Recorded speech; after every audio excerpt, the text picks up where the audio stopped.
But listen, I want to talk to you guys about the educational system.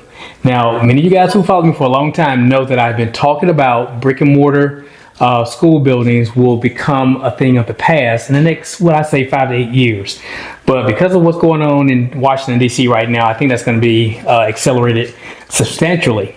So here in Georgia today, 2 schools announced that they're going to be closing. Sounds like something I've been saying for the longest. So bottom line is funding. So these schools knew they're going to be closing before January the 20th. So they still had federal funding then.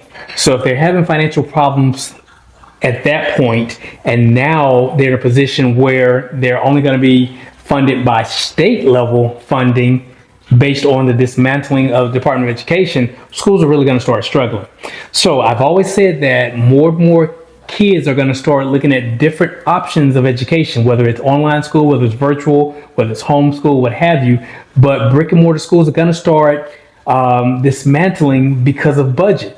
School systems are going to realize that why are we paying so much money to have this building with the high cost of operation, whether it's the mortgage, whether it's insurance, whether it's utilities, paying a full staff, paying janitors, teachers, you name it. So instead of doing that, they can have the students sit at home in their own home, go online and get the same education. So instead of having 4 math teachers in this particular school clusters or 16 math teachers in a school district, we can now go to 4 teachers to teach massive amounts of students online. So listen, a lot of times we get stuck in this paradigm of thinking that, well, listen, school has always been this way. School has been this way since my grandparents were kids. School was that way when I was in school, and it's going to always be that way. Listen, Blockbusters isn't around anymore because of Netflix. Taxis aren't around the way they used to be because of Uber. Hotels are not thriving with bottom line results the way they used to because of Airbnb. So what would make you think that the school system will be any different? So you have to understand that school systems condition people. They condition their mindsets to think, go to school, get good grades, go get a good job, and everything's going to be happily ever after.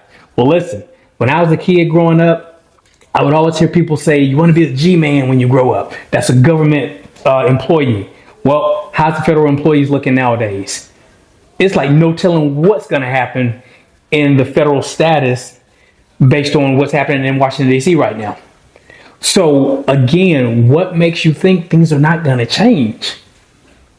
So we got to get out of that paradigm of just thinking that nothing's going to change. What has always been will always be. So I made this prediction years and years ago about the school.